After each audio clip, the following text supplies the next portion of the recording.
Welcome everyone to Screenfish Radio. I'm so glad you could join us tonight as we are talking about Bros, Billy Eichner and Nicolas Stoller's latest rom-com. And I am so thankful tonight to have with me, speaking with me, a couple of bros themselves, a couple of my bros, if you will. I'm going to say a lot of bro puns here tonight. I'm just going to say it now. I'm going to hate it by the end of the episode. You're going to hate it by the end of this sentence. No, I'm kidding. Adam, Howard, and Allen Chabot. Welcome, guys. I'm so glad that you could join me. Thank you. Thank you. Bros tells the story of Bobby, a neurotic podcast host who's happy to go on Tinder dates and content not to have a serious relationship. That all changes when he meets Aaron, an equally detached lawyer who likes to play the field. Repeatedly drawn to each other, both men begin to show their vulnerable sides as their undeniable attraction turns into something resembling a commitment. As always, this podcast is rated S for spoilers. But Adam, Allen, what did you think of Bros? You want me to go first? I liked it. I did like it. I'm not going to say it was like, the best gay movie I've ever seen, but I mean, it was pretty funny and accurate in most cases for some things. So I will say that. I mean, I like accuracy when it comes to portraying, specific types of movies. And at least in this case, obviously, gay lifestyle. It is very accurate. If anything, it was more modest. There wasn't as much nudity as most would probably expect for a gay film. So, it was tasteful, but, I don't really see an error with it. There was a little bit of history to it, which isn't so bad. I feel like that happens in straight movies as well, depending on the narrative, depending on whether or not it's political or not. But, I think it was well done. But it wasn't the first gay movie that's come out or would be considered a rom-com, obviously. Love, Simon came out in 2018. Although not by a gay cast, it was still a gay rom-com. So, I mean, you have to kind of choose your words carefully when it comes to it being a first of its own. Even with the gay cast, I mean, that's already been done with Boys in the Band. So, I mean, I just want to establish that, obviously, it is a gay rom-com, but it's not the first. Yeah, I mean, I liked the movie. I thought it was funny. The acting was good. A lot of time with gay cinema, you have the curse of having... don't crucify me for saying this, with bad acting and low budget. So this movie had a bigger budget, and the acting was good, and the production quality showed with that. That being said, it is a gay movie, and gay movies don't get a lot of commercial success. So the fact that this movie had a wide release was quite interesting, and it's nice to see that. But the director has been nonstop complaining that this movie hasn't performed well and it's not making the money it's going to make. And I don't think the theater is the right platform for it. I think once it goes streaming, a lot more people will watch it, or they'll be more comfortable to watch it in their own home and not be judged by what they're watching or who's seeing them watch this movie. And I think it's funny, and it's a smart movie, and I'm glad that it's out there. See, it's interesting because I thought it was really well written myself too, like in terms of comedies, and I don't see a lot of R-rated comedies in general. That's not, there just aren't always a lot of them that appeal to me. They got rave reviews at TIFF. I think it even got a standing ovation. Billy Eichner was super happy after that. I thought the writing was sharp. I wasn't sure, and maybe you guys can speak to this. I wasn't sure who it was for. Like, who is it? Like, because, and it's not, like, I wasn't sure. Like, Billy Eichner is really upset about how it didn't make any money, but I'm not sure who they were targeting as their audience. Like, I would say, Alan, you mentioned about it being, not being the first gay rom-com. You're right, it's not. I think it may be the first one to get a wide release. Because a lot of the Nicolas Harris TV show, I mean, it's not a movie, but the Neil Patrick Harris came out this month, or I guess a couple months ago. That's not a movie, that's a TV show. No, but it's still a rom-com. It's still on a huge platform. It's a big A, maybe A, B movie star, but I mean, it did very well. Yeah. And then Bros came out, so perhaps some of Bros' success was led to the. Well, that's not true. That's just that Fire Island came out a few months ago. That was another gay. That's film. true, actually. Yeah.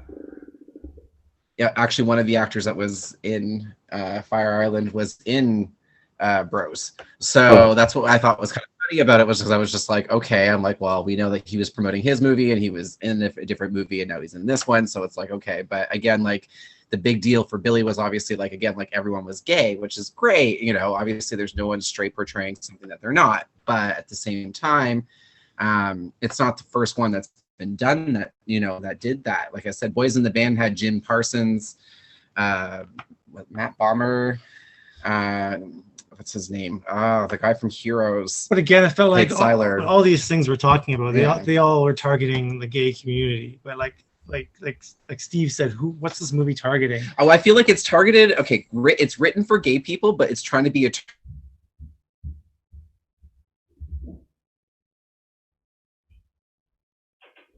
Missed a bit on that. Wait, hold on.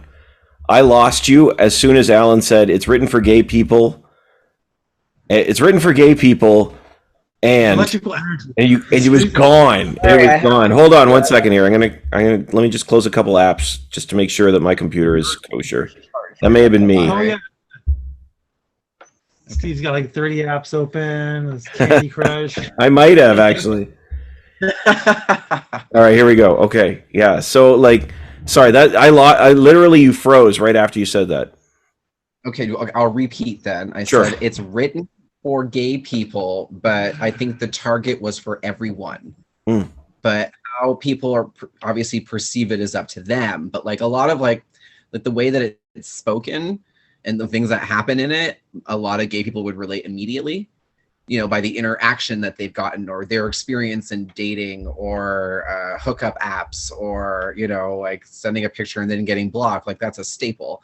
You know, I think that's a norm thing nowadays, which is, you know, definitely come a long way from, you know, old chat rooms from the 90s. But still something that everyone's familiar with. So I mean, like when, you know, a gay person sees a reference to something that they know they've experienced themselves, obviously they can relate to it immediately. I mean, that's kind of the whole point of the difference between, you know, a straight love story versus a gay love story is obviously like gay love story is more particular because it's not something you see all the time. Even though it is something that, you know, is around you, just maybe don't notice it or whatever, but at the same time, it does exist. So, yeah, I'll stop there for now. I'm rambling. What I see, I thought that was really interesting about this particular film is that it keeps referencing other rom-coms and like pointing out the flaw. I my gosh. I loved their whole thing about Hallmark, the Hallmark Christmas movies. Were a joy, but like they're referencing like You've Got Mail and all these other rom-coms, and I was like, okay, I get what you're doing is you're sending up like the rom-com genre because you know this is what we've been given. But like, see, this is the argument I had, or well, it's not argument. I mean, this is the thing I think is so interesting about what Eichner said is he just sort of says from his argument after the disappointing opening weekend, well, you know, it's homophobia, it's the red states, it's that, you know, straight people, you know, I was hoping that straight men would flock to see this. But that's what's ironic is when Adam went, there were actually quite a few straight couples that were in the theater with us. So that's why, like, him, I don't believe in the statement he's saying. He's like, oh, the straight people didn't show up. It's like, well, that's not true because I went and saw it and there were more straight people in the theater seeing it than gay people. So, I mean, unless they were all gay and I just, you know, I mean, there were a lot of older couples. So, I mean, like, you know, like, may look like, you know, older married couples kind of thing. So, I mean, like, it was a good mixture, you know, but at the same time, like, there was quite a few straight couples that were there. So it was like, you know, this wasn't an uncommon. But again, you make a movie not to make money. You make it so people will see your work. Yeah, true. And I think once it goes to a streaming platform, more people will see the movie. The numbers would be different for streaming versus theater because also, again, like you have to think about how many people still go to the movies nowadays, especially, you know, with, you know, COVID and, you know, monkeypox, I guess, and, you know, whatever new one's coming out next week. You know, like whatever's that changes how often you're going to certain places. So, I mean, some people might be like, oh, I'm just like, not doing movie theaters anymore. I'll just do streaming. So then they'll just wait for it to come out. So, I mean, like a lot of people usually wait for it to come out and then they make their opinion at that point. So, but certainly a lot of the references to the other rom-coms, it felt more like a political jab than praising them in any sort of way, especially with the Hallmark commentary. I know Brokeback Mountain was mentioned a couple times in the movie, not in a good light. Then you have Deborah Messing. And then same with Deborah Messing, for Will and Grace, and then the You've Got Mail. They were all kind of joked about, but it was more in a negative way. It came across to me, at least, just kind of saying how, like, these are queer films and TV shows that are portrayed by straight white people, and straight Hollywood, just to kind of get the viewership or to make money. That's kind of what the main focus of Bros, the movie, kind of felt like to me. Was the whole thing was one large political commentary about the world of gay film. Yeah. That's kind of what I came away with. Yeah, that's interesting. And it's one of the comments I read, or one of the articles I read, because Billy Eichner makes these comments. Of course, people respond. One of the articles I read was really interesting. They said the issue was marketing, and his argument was they marketed it as though it was a revolutionary film as opposed to a funny one. And so it's a different type of demographic when that's the case. Like, for example, with Woman King, which was a revolutionary film as well for different reasons, they marketed it as a kick butt action movie, and people went, "I want to see that." Whereas with Bros, they marketed the revolutionary aspect instead of the comedy, which was it's very funny. Like, I'm not a huge Billy Eichner fan.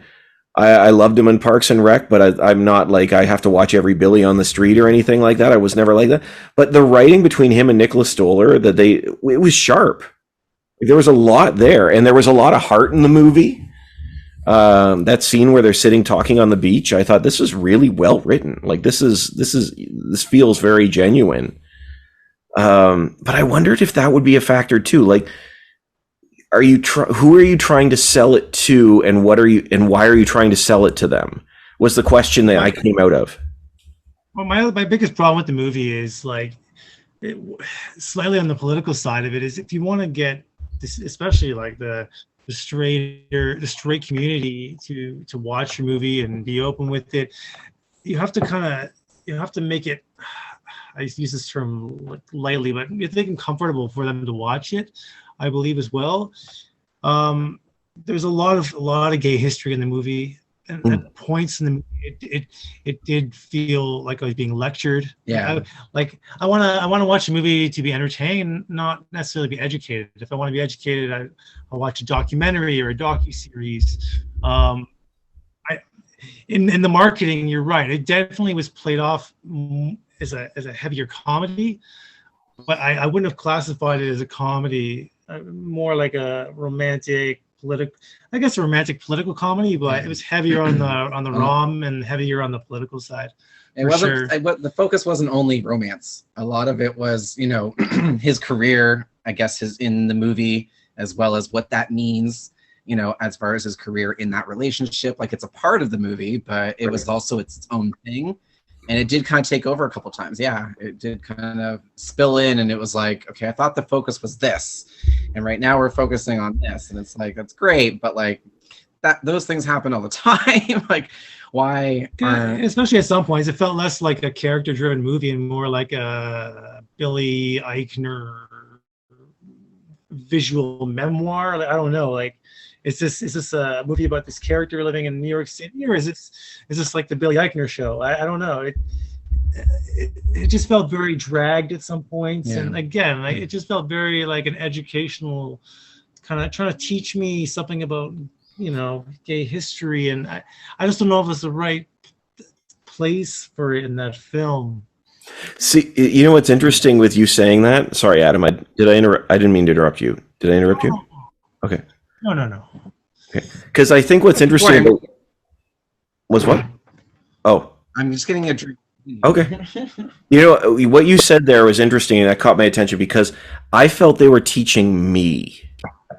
You know, as a cis white male, as a cis white straight male, I felt like goes back to who's the film for, because I hear exactly what you're saying.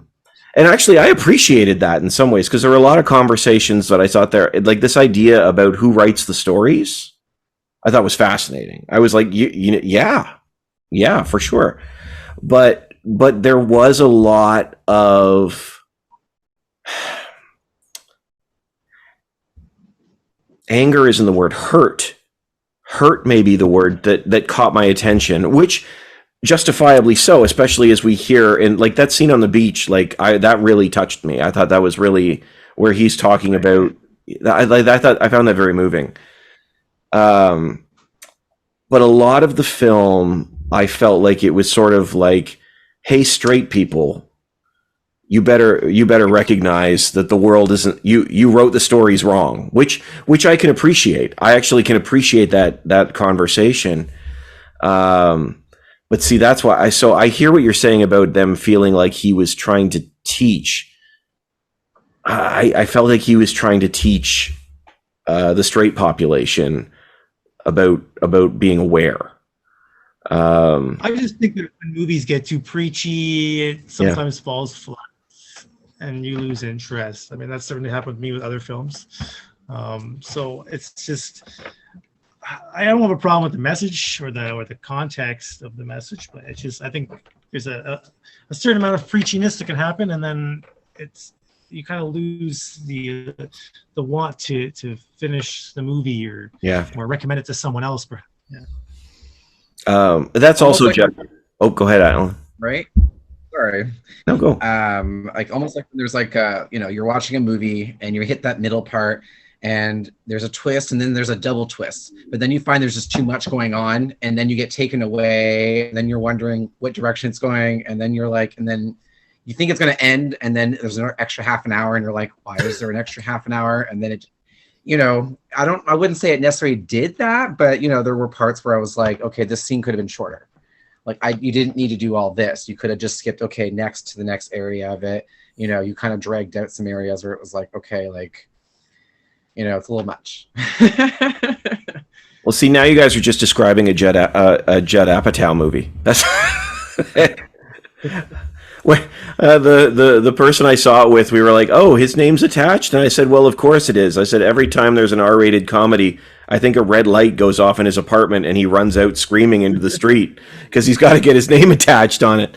It certainly helps. I mean, I didn't know he was attached to the project before I saw it, so my viewing of it was unbiased. But I could certainly see like some of those Judd Apatow kind of comedy moments in that movie. But there were other gay actors that could have been in it as well, though. I mean, unless that was the point, was he didn't want to focus on, I guess, larger ones than he did. Right, but like, why wasn't like Neil Patrick Harris in Bros or Luke Evans like, or Zachary Quinto? Was it Quinto? Zachary Quinto, yeah. Quinto, that's it. Yeah, like he could have been in it. Like I'm trying to think of like anyone. Like, was Billy Eichner the right choice for that movie? I don't know. I don't mind that part because I mean, like, okay, that's a slippery slope to go down here. In real life, you can't say that a guy that looks like him couldn't end up with a guy that looked like the guy that he did in the movie. Now, for most people, it seems like a dream because, a lot of guys that look like him only go for guys that look like him. That is something that is usually pretty common, but it doesn't necessarily mean that every guy that looks like him only goes for guys. You know what I mean? Like, but I guess they're just banking on Billy's comedy style, right? Yeah. And then I think he's a bit bigger in America than he is here. With Billy on the Street. Unless you know Billy on the Street, you don't really know who he is. Like, there are a lot of actors that were in it that I know because I make a point to kind of, notice those characters even in like smaller stuff because I recognize them. So the fact that this is just confirming, okay, yeah, they already are gay. Okay, great. I'm glad I knew I figured that out, but there are other gay stars that they could have thrown in there if they really wanted to establish it all being, you know what I mean? Like they didn't have to necessarily use their celebrity or their popularity from it, but I mean, it would still give a little bit of a boost to the movie than just all, non-main act. You know what I mean? Like there were more extras and they were necessarily the focus, and maybe this was their first chance being a focus, and that's great. But at the same time, like if they had someone else just to kind of bounce off of it, maybe it would have changed maybe the outlook of the movie. Well, I think Eichner, I don't mind the choice of Eichner. And I will say, I thought the chemistry between him and Luke McFarlane was actually really good. Like, I thought that the two of them were, like, I didn't know I don't have any idea who Luke McFarlane is. I haven't looked at his IMDb. I have no idea. But I thought the two of them actually played well on screen. Again, that goes back to, who's the film for? Because I think, if you put in a Neil Patrick Harris or a Luke Evans, will it get more eyeballs because of people who are saying, oh, I loved him in whatever, I loved him in this, right. Or, because, exactly. Luke McFarlane, I don't know what he's from. There's somebody out there that knows what he's from, but, it's not going to draw me to the theater that Luke McFarlane is there. But honestly, I thought that the writing was really sharp. There was, it's funny you mentioned about there could have been more nudity and it was toned down.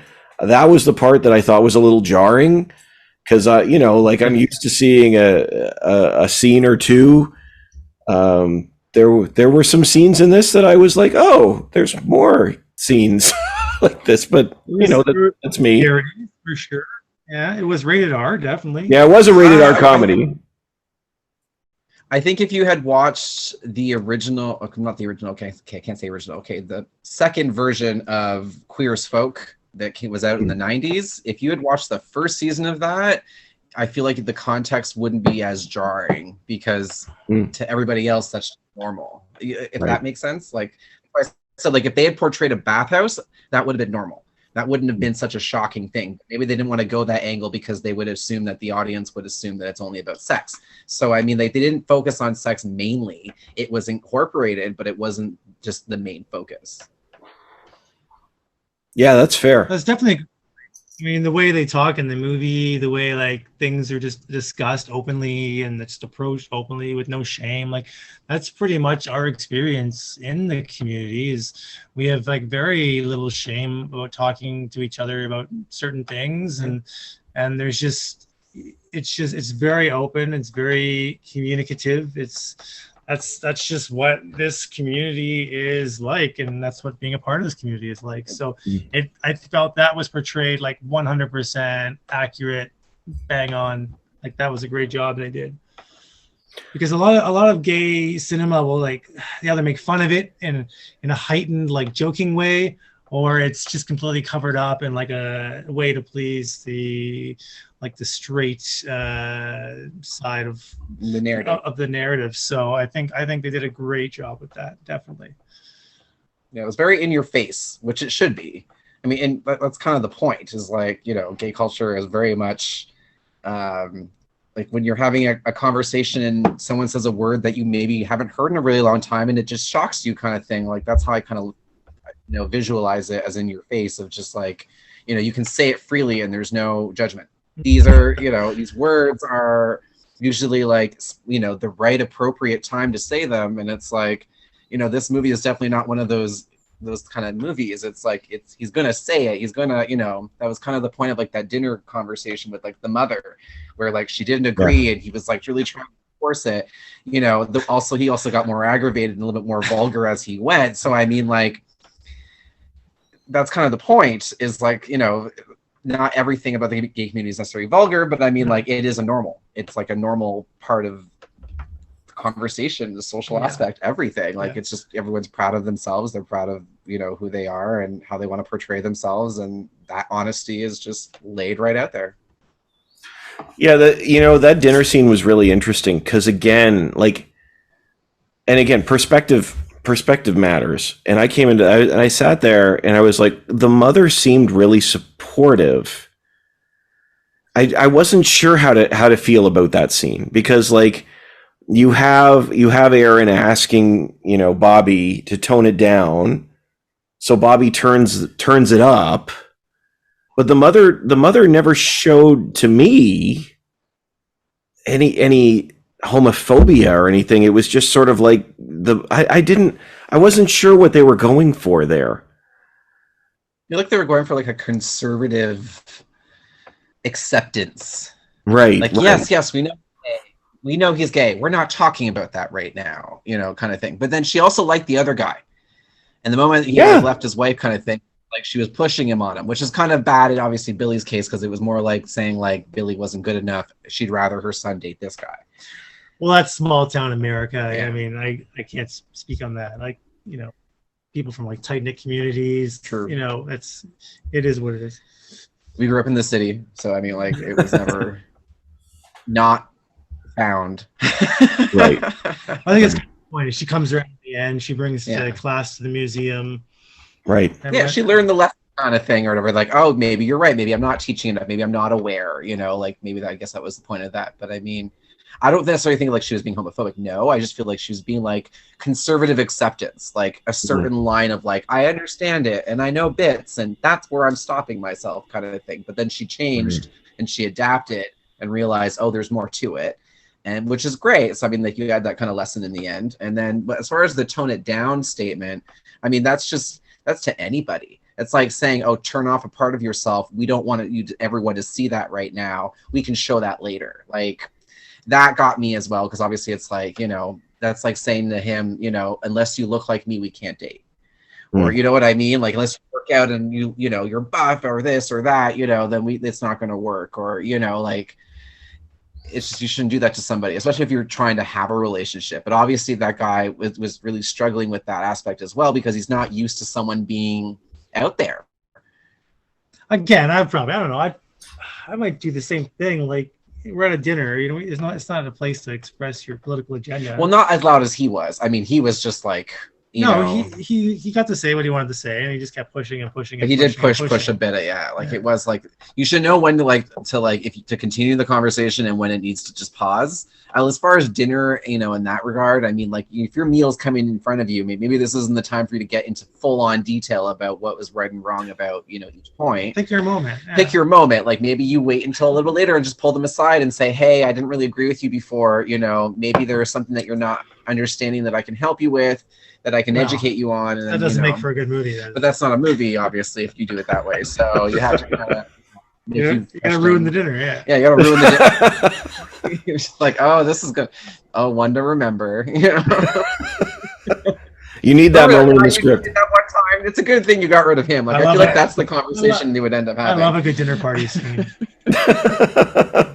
Always such a great way to film any sort of scene, just at a big table and panning around to everyone. And then the fight afterwards. Yeah. I'm like, how could you? And it's just like... I love it. Right.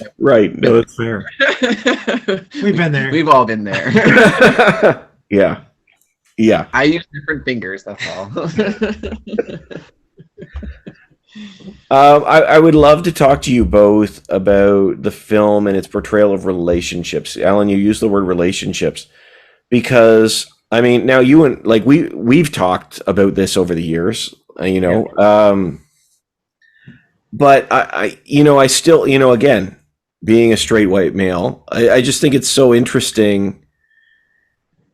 Like, relationships in this film are shown to be different. They're more open. Yes. And yet by the end of the film, it sort of swung the pendulum towards more monogamous relationship, like more of a traditional rom-com. I was just wondering what you guys thought about that. Well, certainly, I mean, there's all sorts of relationships, right? Yeah, and of course. The LGBT community, even ones that are like just hardcore monogamous, and there's room for everybody. I think we're just more accepting of all those types of relationships, and there's not a lot of question behind them. Often there's a lot of discussion and debate about how one feels about those kind of things, but we're very accepting of just what everyone's choice is.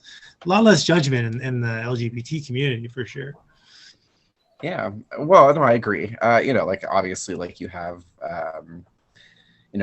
relationships with two people, three people, sometimes there's more. I mean, like, I guess I'd be considered poly at that point, but I mean, or, thruples are becoming a thing here and there, which to each their own. If that's what you're into, that's kind of the way you look at it, is like, again, like it's your own relationship. Like, who am I to judge the fact that you want to have 3 people there? If you can figure that out, then great. Like, that's awesome. Do I necessarily need that in my life? No. But do I have anything against anyone that does? Of course not. Because again, like, it's like a norm. And it is not an LGBT thing. There are so many straight couples that either polygamy, swing, or polygamy, or polyamory, or thruples. It has been done way before the LGBT community ever even got into that, I'm sure. Yeah, but we're just more accepting of it, I guess. We're the ones talking about it. That's it. Interesting. There's no shame behind it. Yeah. Whereas in other communities, maybe there's some shame for other personal or religious or political reasons, and we just don't have that shame. That's because a large part of the community has been turned away from like religious families or again for personal reasons or for safety reasons. So it's just not. I think the big thing is just not any shame about it in our community, really. It's open and it's accepted, and but it's certainly not exclusive to the LGBT community. Yeah, no, it's definitely not. No, we didn't create it, that's for sure. We're just more like, it's like someone saying like, oh, this is my boyfriend, this is my husband. You're like, okay, cool. Like, that's it. Like, you don't have to ask, like, and who's on the top sometimes and who switches it up. Like, you're not kind of, you're not like dissecting. You're just like, okay, fine. It's, if that's what makes you happy, then great. It's the same thing with like, a lesbian and a trans person, or, gay person and a trans person, or like, you know what I mean? Or bisexual who's with someone who's fully gay, or maybe, you know what I mean? Like, but certainly all types of relationships go back hundreds of years, hundreds of years. There's no, if not more, right? Yeah. Back to the days of, again, like polygamy, multiple wives, or the Greeks would often have, group outings, or so they say. To put that nicely. Group outings. Group outings. Group outings. Yes. Like going bowling with your buddies. This is certainly nothing new, even in historically wise. Yeah, no, that's the thing, was like, it's not like gay people just appeared one day and it was like, oh, they started in the 20s. Like, right. No. It was always something that was there. It's just whether or not, it needed to be discussed. We're just here to remind everybody. Yeah, like that. It was already there, and you can drop it now. I don't know if that answers your question, but no, it does. It does. I think you saying that the LGBTQ community is the ones talking about it is very interesting. Because I'll admit, like, that was the thing that you talk about, the sexual scenes. The things that I found jarring was how it was just sort of like, there's 4 of us here. And I know it's like played up for laughs. And I was sitting, that was like, whether it's a gay couple or a straight, or gay group or a straight group, it's still jarring. I was like, what? Like, where are we going here? She shakes the hand in the middle of like them like blowing the other guy. That was actually funny, that scene where that one guy was trying to like get in there and they weren't letting him in. Oh my god, that was awkward. I was like, why is he there? Who invited him to the room? I'd be like, no, this is misdirection. Goodbye. That was so funny. It was, yeah, like that to me. I was sort of that to me. I was like, okay. But like, obviously, no experience with that myself. But I mean, like, I think you hit on a good point though, Adam, when you say that the LGBTQ community is the ones talking about it. Yeah. It's not that these sorts of relationships haven't existed. It's that there's the LGBTQ community are the ones that are more open about it. I think that's an interesting point. That is something that I hadn't considered as I was watching the film, because and it is interesting because the film does land on a monogamous relationship by the end, which is a very rom-com trope. Now, again, that's making an assumption because they stop talking about anything more than that by the end. And in fact, he almost proposes, and then he says, "Let's try it for 3 months," and is a big deal. Reassess or something like that. I thought. That's how I think all relationships. All relationships. That was. You make it to 3 months or you don't. You make it to 6 months or you don't. And then when you get that final big year, it's like, okay, is this going to continue? And then you go from there. Should we we'll get to 15 and then we'll reassess. We'll reassess and be like, I don't know if this is working for me anymore. And then we can decide whether or not we're trading each other in. So I mean, I'm just kidding. Wow. Okay, this is another conversation. I reached my limit. I'm sorry, your membership has expired. Okay, move on to the next. No, you guys are going to have another conversation when this podcast is over. And so who's getting what? No, I'm just kidding. I think another thing that probably also needs to be touched on is the fact that they also wanted to portray gay people the LGBTQ community authentically. I feel like stereotypes are often shown in other films. Mm-hmm. Oh yeah. As a portrayal for the gay person. The gay person's always, this flaney, really, effeminate person, which there's nothing wrong with that. But I mean, that shouldn't be our only marker of like, oh, there's a gay person in this movie. They have to be wearing pink and they have to be acting this way. And they have to, you know what I mean? Like, it's always like the specific standard. Whereas in this movie, although yes, everyone's gay and that's great. That, but you also get to see like, okay, they're just people. Like did you see everyone wearing a pink boa? Was everybody wearing makeup? Did everyone look like a drag queen or this or that? Like it wasn't anything like that. Everyone each had their own individual style, their own individual person that, there was no fake stereotype that was being shoved in your face. You kind of got to see a little bit of the different groupings maybe, but it wasn't like established completely. But I feel like, other gay movies that have come out this year kind of established that already as well. Yeah, for sure. One of the things I thought was interesting too about the film, and I wanted to ask you guys about this. It opens with a scene that I felt probably actually took place, but I could be wrong, which is him talking to a producer about writing a gay rom-com. He's recording his podcast and he talks about that. And one of the things the producer says, I want you to write a gay rom-com because love is love. And he goes, love is love? Were you kidding me? And then the ending song is "Love is not love." And I was just wondering about that phrase, and how you feel about that phrase, "Love is love," and is it nonsense? Love is love. We were talking about this earlier. I still don't know how I feel about it. I don't know.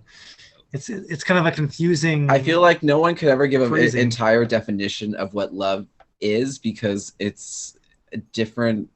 Your idea of love is different for everybody. There's no textbook of this is how you love someone. This is how you treat them good or this or that. Like there's none of that. You either know how to love somebody or maybe you don't. I don't know. What does it mean? What is it? Love is love. I feel like love is love is a statement that you say to people so that they can be more open-minded to be able to watch a movie that happens to have a same-sex person in it versus a straight person. I feel like they have to say it to be like, no, come on, guys, love is love. Like I just don't like the phrasing. I don't know. Love is love. I don't think it's necessary. I don't even think you need to say the phrase at all. Like, how about this is just a love story? The end. Like, no, love is love because then I feel like you have to like. So. I feel like you have to establish it or something. Like, oh, you have to establish that this isn't in fact love. I love my partner, but I also love nachos. Like I don't know, like well, if he wants to compare nachos to our relationship, I just don't like the phrasing. I think it's like a I just feel like again, it's not. I can't think of the word I'm trying to think of, but I'm sure it's there on the tip of your tongue. Yeah, I know. I don't know. I think it's. I don't like the statement. I think it's ridiculous. I don't think that it needs to be established. I don't think you need to establish. Love is love. Like it's almost like you're trying to, convince somebody. It's like philosophy. Like, what is love? Love is love. What is love? Okay, that's more of a question. But again, but love again is also comes down to the each individual person. You don't sit there and read a book and say, oh, this is what love is. Well, how do you know that's what love is? Like you could argue it at that point. So I mean, no one's gonna have that perfect immaculate answer of what they consider love to be. Right. But hear love is love, it's like the way that it's said, I just feel like it's portrayed in a different way. Like I'm being told, like now it's like, you know, like you should look at it this way. Like you have to understand it this way so you can really understand that perspective. And it's like, but not everyone's always going to feel that way. Are they trying to say like love is unconditional? Because that's not true for a lot of people. So I don't know. Like I don't know what they're trying Didn't to he say it was bullshit though in the movie? Didn't he say love is bullshit or something like that? Yeah, he does. He does. Yeah, he does. He's right. I mean, yeah, the producer is portrayed as a guy is as an ignorant idiot. Like in that scene, he's the moron. The producer, not Eichner or not Bobby. It really depends on that producer's characters, what that means to them, and their like where they're coming from with using of that phrase. So it's really hard to pick that apart in the movie, I think, to figure out what they're actually trying to say. Well, yeah, because again, it comes down to context. Like if they're saying it like they're trying to, you know, use it again as an explanation to somebody so that people consider taking a look at it or whatever, then I feel like it's being used wrong. They say make a gay movie, love is love, it's all the same. I guess that's probably what they're trying to say. Maybe, yeah, but because it is at the end of the day, like there are so many different straight cliches that you've already seen in rom-coms before that were portrayed in that movie, which, you know, if you were really looking for it or noticed it, then you'd recognize, like, you know, they've done this before. It's just now you're seeing it with two men, you know, not just you know, a man and a woman. So yes, love is love, but love is also not love. Yeah. It's not, love is not simple. How about that? It's complicated. It's messy. It's not just one thing. So when you say love is love, it's like, well, fuck that. No, it's not. It's way more than that. It needs to be dissected in tiny little strands. Like you can't just say it's just this one thing and that's it. Love is hard work and a full-time job. Love is frustratingly complicated, but enjoyable at the same time because you think that you just need to do it. You know, maybe that's something they should change eventually. Well, you know, and I want to be careful how I say this because I think this could come out really poorly. But it reminds me in some ways of growing up in the 80s and as a white community, what we were taught as anti-racist dialogue. And by anti-racist dialogue, I mean, as a white community, one of the things we said is, I see everybody the same. Everybody is the same. You know, so I understand where that place was coming from is you were trying to get to a point where people were seen through eyes of inequality and say there is equality. But even that argument is not enough. That's not the end of the conversation. There's much more to it. There's actually honoring our differences and celebrating those differences and not just saying there's no difference. We're all the same. We are not all the same. We're all the same in the sense of we all bleed red. That's it. Sure. Yes. Literally the only thing. And the fact that you have a pair of eyes or a nose or whatever, depending on if you were born with a deeper Some people don't have noses. Some people don't have those things. So I mean, like, you can't always make the comparison. You're right. I just mean, like, blood-wise, I think everybody on the planet has blood. So, I mean, that's literally an example of life in some form. So, I mean... Well, except for some people that, you know, shall remain, you know, nameless, because we don't need to focus on that in this conversation. Especially all the nice, hardworking people at YouTube. It's like Google. That's Google, right? All the effort that you put into it, yeah. Whoever owns YouTube. I don't know. Well, I mean this, but this is what I'm saying. To me, this is the same sort of conversation that may be happening here. To say love is love is like, okay, well, this relationship is the same as this relationship. Well, they are not because then Bobby says, well, they're not the same. Stop telling us they're the same. They're not. I'm not saying they're the same. What I'm saying is that statement, love is love, may be that same sort of conversation where it's like, we're, you know, I don't see color. Well, that doesn't do anyone any favors when you don't see color. You need to see color. You don't want to discriminate against color. You want to celebrate that. And I think that this may be, to me, where the film, because I think the film is groundbreaking in some ways, in that this may be the first film I've seen on a mainstream level that doesn't stop at that conversation of love is love. You know, it's though they hate Schitt's Creek way too much. I love Schitt's Creek. This film, they're all over it, but anyway. Will and Grace, like Deborah Messing, like her little freak out about always being viewed as her character. Like me and Adam had a conversation about that, and I mean, like, I think that's more of just like a jab at the fact of like how like what it's like for a celebrity to only be recognized as a character than who they are. Like I feel like that probably happens all the time because, you know, obviously they're more known for that character than, you know, I mean, I'm not saying they're not known for being who they are, but I mean, like, you have that connection because of the character they played. So like, obviously, like, say you saw Shannon Doherty in 90210, maybe that's your reference for the rest of your life. She could be in all these other things, but that will always be your reference. You know, it would be maybe Charmed, you know, like I watched Charmed more than 90210. So maybe I would say, oh yeah, I loved you in Charmed, you know, like, but at the same time, I feel like after a while, even as an actor, I'm sure they get tired of constantly being referenced for the same character. So maybe in Deborah Messing's case, it was, you know, that was kind of the joke, was like, you know, she's always being recognized as like the gay best friend. Maybe she's not a gay best friend. Maybe she's like a bitch and just wants to be a bitch, or, you know, maybe she just wants to be a quiet person and not be the gay best friend, you know, like, she, you know, because people get typecasted into these roles and then think that, you know, everyone thinks that they have to like live those lives the rest of their lives, and they don't. Well, back to your, I mean, on your point of relationships, I mean, certainly that was the joke they're making with the Hallmark movies is, you know, Hallmark came out with some not so nice ads, I guess, towards the gay community, and so they turned around and they made some gay movies. And this is kind of their way of saying, like, you're portraying us in the wrong light. They just took basically the straight storyline and just stuck two guys in there and said, okay, now you're in a small village getting Christmas trees and you bump into someone. Like, this doesn't happen. Like, this is not how gay relationships are. This is not how gay people date or meet or you know, socialize. And it was really good to see that in a movie and see us actually portrayed in I guess a positive light. A little bit. I mean, I feel like you usually see your exes at Pride. They could have done that. I mean, that would have been a little more easier. They were like, oh yeah, I know him and him. Oh, I hated him. You know, like that probably would have been a little more funnier. But I mean, but when they filmed it too.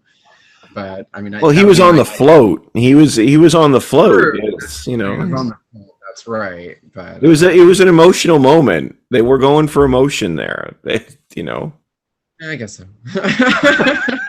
They don't even have floats here anymore. So I mean, I can't really, you know. I marched. I was never afraid of physical activity. Yeah, I marched too. I did the march before too, back when it was, you know, worth going. You know, so we're getting off topic here. Yeah, sorry. We're talking you nailed it well. Love is love. Was relationships. And relationships. Yeah, I think, you know, because I think it was you, Adam, that said it's nice to see the relationships portrayed in an authentic way on screen. Absolutely. And I could see that. Again, you know, it's funny, you know, Alan, you talked about this isn't the first one that's been out there because there was Boys in the Band, there was all these things. And Netflix is different. Netflix doesn't want to think they're different, but Netflix is different. I know it's supposed to be different, but I mean, it's still something that was done, though. There's a physical screen. You can access it, you know, like there might even be a DVD for it. I mean, it's something I have to. But they don't have to run anything by anybody. Yeah. And then you have to believe their metrics because people that know their real data is them. So it's harder for like when you see the Netflix top 10 in Canada, like 9 of them are Netflix movies. Well, yeah, I think Boys in the Band did well, though. That seems a bit odd. I know, but I think it did well, though, either way, though. But Boys in the Band did well, but who's saying they did well? Netflix says it did well. Yeah, so as far as we know, they did well. It could have done horribly. It's true. I mean, he is right, but I mean, still, like, I understand, like, it was more wide-based, but I mean, like, Love, Simon was in theaters.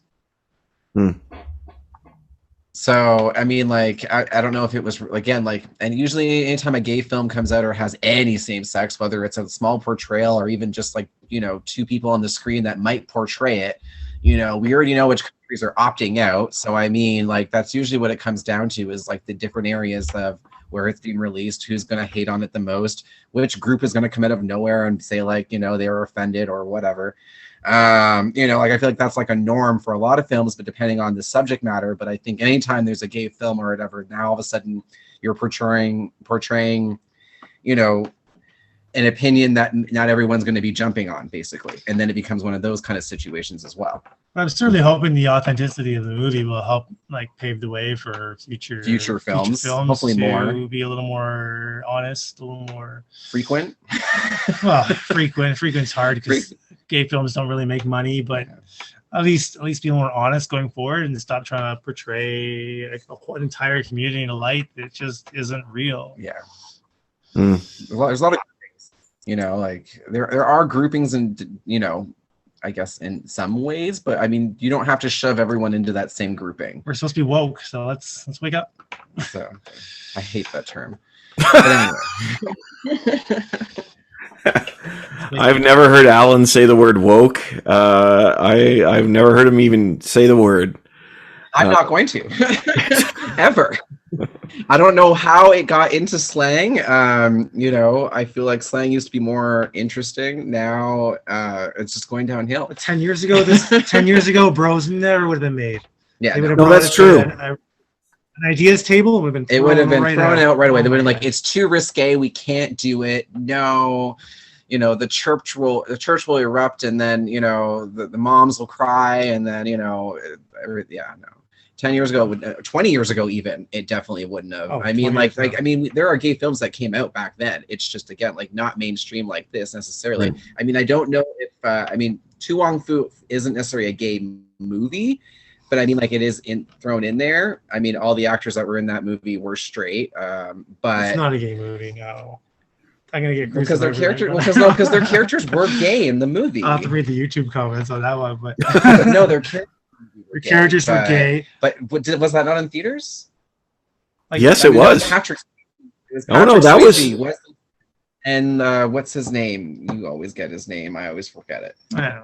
Tu Wong Fu was definitely in theaters. I remember when it came out, early 90s. Williams was in it. I mean, like, that's what I mean. Like, it was a popular movie. Now, again, like, wasn't necessarily considered a gay film, even though they're portraying gay men doing drag. I mean, again, like, but that was a pretty wide release considering how big Patrick Swayze was. I mean, the whole point of that movie was, you know, these are these three action stars putting on dresses. We're not debating whether it was a gay movie or not. I know we're not debating it, but I'm just saying that, like, again, like, there's a lot of other gay films that have come out that have gotten recognition for its own. You know, Philadelphia. Milk. You know, what else can Philadelphia won Tom Hanks an Oscar. In the Desert, which is probably the original to Tu Wong Fu. Or I think it was being filmed around the same time or something. And then there's other gay films that I could probably throw out there that probably no one would know. But I was listening to a podcast the other day with Tom Hanks, and he was talking about Philadelphia and how it was the same to my original comment at the beginning of this podcast about the educationalness of the film, and Tom Hanks was really worried that Philadelphia was going to be a huge flop because the film at that time it's for straight audiences, and you're trying to get straight audiences in to see a movie about someone dying from AIDS, which was a huge gay crisis in the 80s. So his concern was like nobody was going to come see the movie Philadelphia. It was just going to be a terrible, terrible movie. So they had to really be careful, at least back then, of how they portrayed how gay was the movie going to be. What is portrayed? How preachy was it going to be? Obviously, they played it right at the time because he won the Oscar for that movie, but. It just kind of ties in perfectly with this movie Bros, because it's kind of the same thing I think what Billy was going for. It's like you're trying to get a new audience in to be more open about these types of films, and you definitely have to be careful with how much of a teachable moment you're trying to force on people, but also still be authentic at the same time. Be authentic. So it's really hard to do. Yeah. I think for the most part they did a good job. Oh, definitely. But it's really hard to balance that. So anyone that can do that does a really good job usually. So here's a question too, and it goes back to our earlier conversation. Maybe this is unanswerable. Maybe you guys, I don't know what you guys think, but Tom Hanks won an Oscar playing a gay man as a straight man. Sorry, as a straight man playing a gay man is what I mean. Brendan Fraser playing a gay man in The Whale. He's brilliant. I think he's brilliant in it. But there is this backlash now of being authentic on screen. I was wondering what you guys like. I mean, certainly Bros, you know, all LGBTQ cast, people behind the scenes. That was very important. But does that matter in this light to have somebody who is outside the community portraying someone within it? Is it different? I mean, I think, in my opinion only, I think it doesn't make a difference. I think it's more important that the message is getting out there and that people are able to watch something that could possibly change their way of thinking, or at least bring them on to a new ideology. I think for the gay community, the LGBTQ community, I think it is important to see someone that can represent them from their community. So from our community, yeah, I think it's very important, but from the broader scope of everyone that's going to watch this movie, I don't think it matters as much. I think the more people that can actually see the movie, I think it's more important than the cast itself. In my case, I mean, I could make the reference to say like, okay, like Raven, for example, from like Raven's Home, or That's So Raven. You know, she's on a show. Is her character lesbian because she is in real life? No, or non-binary or whatever. I mean, like, there are some actors that don't necessarily have to incorporate their personal life into their character that they're playing. It's kind of like the same thing with like Cynthia Nixon in Sex and the City. You know, she was straight and now she's lesbian. You know, they kind of did that with her character in her show that she's on. So I mean, like, do I always agree that they need to mix the two? No, I don't think it's necessary, because again, like, it doesn't always have to line up in that way. So as far as, you know, a straight person playing a gay man, or, you know, just like a gay person playing a straight person, which has also happened multiple times. Mm-hmm. I mean, the question becomes is, why are we only asking this question because it's now a straight person playing a gay person, whereas there's been gay people playing straight people for years, forever. Yeah. Like, why is it only a discussion now where we have to dissect this, but yet this has also been literally happening the entire time? So like, why should it even matter? I mean, is it important? I'm not saying it's not important. Yes, we should have more representation. Yes, there should be more acceptance in Hollywood, but at the same time, can a straight person not, you know, bring that type of authenticity to a character? I mean, they're acting. At the end of the day, you're playing a character. So, I mean, you don't have to necessarily be that character to play them. You know what I mean? Like, if someone's playing someone who happens to be a specific race and isn't that race, which is also another argument you could make when it comes to Hollywood, it's the same thing. Are you an authentic person because you're portraying this group, even though you're not from that group? You know, it becomes down to the same kind of context or whatever. So then you're looking at it like, you know, if these things matter, then now you're basically putting it down that in order for you to authentically release a movie with this kind of person, they have to necessarily actually be it to understand it. I get that point, but does that mean that they would do better than maybe a straight person doing it? No, I think that a straight person could do better, maybe. But that's happening a lot in film, where like a disabled person will be cast to play a disabled person, or a deaf person will be cast to play a deaf person, or a non-person versus playing one of those. I think it's happening a lot more in film than it did ever before. So I think we're going to see a lot more of that sort of authenticity in film going forward. I think it would be better if they did, but then I also feel like you shouldn't hate on somebody if they decide to portray a character that isn't necessarily, you know, something they can necessarily fully relate to. I think it depends on what they're playing. I think with a biography, you learn about the person that you're portraying anyway, so it's way different. But when you're playing just a character that's been written, like at that point, it's just like, well, how is it coming off? Like I said, a lot of movies are really bad for constantly making the gay guy this like flamboyant person. And it kind of pissed me off, because it's like, you know, that's not all it. And I don't want to only be viewed as, oh, if you're gay, you're flamboyant. Well, I'm a lot of things, and it's not necessarily just only feminine. I could be anything. I could be, you know, in my masculine moment. I can be in my feminine moment. I can be in like a non-anything moment. Like, I don't think that it should be something that should be portrayed in that way. I think that's the problem. So they're trying to alter that by saying, okay, well, if you're not going to do it right, well, then we'll just do it ourselves, basically. So I don't think there's anything wrong with it, and I don't think that anyone that has, like for example, Tom Hanks, he won something from that movie. Should that be taken from him because he wasn't gay at the end of the day? No, he did justice to the characters. It's still a good movie. Yeah, like I think that's what it should come down to. Is like, where's the respect in what the character you're playing? I mean, he has said that he does wish that a gay person man had could have played that character. role, Yeah. but at the time, it just wasn't feasible. There's no way it was ever. 1993? Oh hell no, no. 90s. That was like early 90s. Yeah. So that was like was it Club Kids? No, I don't know. Club Kids moment or whatever. Yeah. No, I think that's an interesting point. I like what you're talking about there about how is it being written authentically. Because you're right. I mean, you've got guys like Neil Patrick Harris. You've got guys like Jim Parsons winning awards for playing straight people, because their characters have been written this way. I think the larger problem is opportunities. Could you have cast someone? But is that I think there's something to be saying presenting from your own experience. It's very interesting to me now how much acting, just watching how pop culture has changed the views on acting. People want to see their own stories on screen, which I understand, which I could see, but they want to see them portrayed by somebody who gets it, which is very different than the idea of learning to bring that to the screen, somebody who already understands that. You know what I mean? Yeah. And I could see that. I also don't, and again, this is coming from my perspective. I don't see how it always has to be that the case. If there's somebody who really brings something to the role and treats it well, seeks to honor the character, learn about the character, and do so.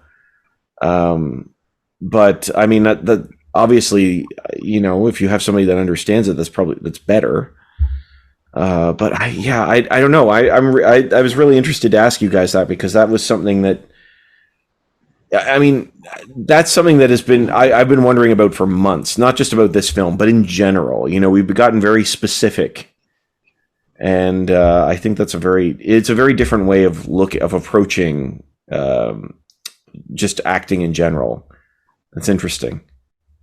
But is there anything else, as we start to wrap up here, anything else that you guys want to talk about with bros before we do?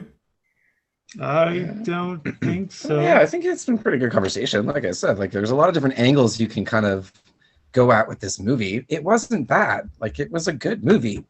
I will probably add it to, the gay collection that I have of movies that, we like to throw on, that, it's the same as any, straight person's favorite rom-com, like Julia Roberts or Sandra Bullock or whatever. I still got those sections too, but for my gay section, yeah, I'll definitely be adding it to it. I enjoyed it enough to do that, so that's a good sign, because if it wasn't that great, then I would say I wouldn't buy it at all. So well, you may have already answered the question then, but let's ask it. Bros, screen it or skip it? Screen it. Oh, screen it, definitely. Yeah, I would say I'm gonna say stream it, because Well, that wasn't an option. That's a trick question. I know it is. Well, you could say that. You could say that. Would you, if streaming it is an option, would you say it? Oh, definitely. Well, I was vocal at the beginning of the podcast about it. I think it'll do better in streaming. Yeah. So it'll be exciting to see those numbers when they actually come out. Go ahead. Netflix. It'll probably be top 10 if it gets on Netflix. I don't know where it's going to come out on, but Prime probably. Prime. Right. Depending on who buys it first, but I feel like Prime would probably get to it first. They'd be like, oh no, we're going to release it first, because they'll release it sometimes on a way of it'll be free for a bit and then they'll charge, or they'll charge and then release it for free, or I don't know, something like that. Yeah, I feel like, I admit it. Like I said, for me, the concern is not the word. For me, the things that my comfort level was just the sexuality, but that would have been whether it was gay sex or straight sex. It was just, there was a lot of sex in it. And I was like, oh, okay. But at least on streaming, I can go swipe right and pass it if I want to. Yeah, exactly. Like you can skip the parts that I guess you don't need to see. But I mean, But like, I thought, like I said, I thought it was really, really funny. Like I really enjoyed the writing. And I, you know, and it, like you said, it could have been more graphic. I'm sure it could have been. But the writing of the film was really well done. That have done the graphic route didn't do as well. So that's why I'm saying, like, I feel like that was probably restricted because people didn't want to assume that it was just like some like cheap porno or even something. Even a rated R movie still has criteria they have to meet. True. So they don't become NC-17. So I'm sure they had to cut some stuff out and hold back from some stuff they probably wanted to do. It is Judd Apatow. They're probably like, you can have ass, but that's it. Yeah. You get so many things you can show for so long, and they tell you got to cut it down by this many. They do have that stuff. They have all that stuff. Yeah, I mean, it was do whatever you want. It's not carte blanche. Yeah.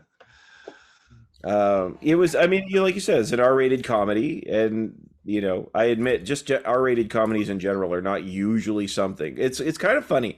This is a whole separate conversation. I don't want to start something else, but sexuality is a different conversation when you talk about comedies or just films in general than like violence. So like Deadpool, you know, oh, he sliced off his arm. But it's like, it doesn't faze you. Yeah, I admit it. It's a strange thing. Pouring out of him. Oh my God! How much juice did they use? Watch John Wick. There's like 100 body kill count, right? And he's just standing there in the rain. It's a fair comment. It's a fair comment. In the shower. You're like, oh, gotta fast forward.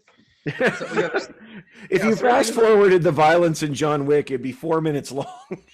Depends on the violence, though. I feel like if like they go into full detail, like say like someone's pulling their eye out, you know, not everyone can watch that. Well, you know me in horror films, and we're talking about Halloween. My love of horror films is well documented. To go see it with me. I'm not forcing you. I like horror movies. I just don't like eye stuff and brain stuff. Yeah. He doesn't like the gore. I laugh at it. Eye stuff and brain stuff. I like gore that's appropriate for the movie. You know, I don't like excessive amounts of gore for just gratuitous purposes. Whereas I'm like, you know, you didn't cut her up enough. That's why I like Halloween series, because like, well, now we're getting off topic. Guys, this has been so fun. Thank you so much. I really appreciate it. Anytime. And for you at home, a reminder, you can find us wherever podcasts are available. You can like and subscribe to us on YouTube. Smash that like and subscribe button. Now, my kids watch these YouTubers all the time. That's what I always want you to do, is smash that subscribe button. But you can also find us wherever podcasts are available. If you go to the podcast page at screenfish.net, you can download Fishing for More. Conversation questions help you get the conversation started where you are. We will be back next week. And but again, thank you all. And for you at home, we started the conversation. This was Screenfish.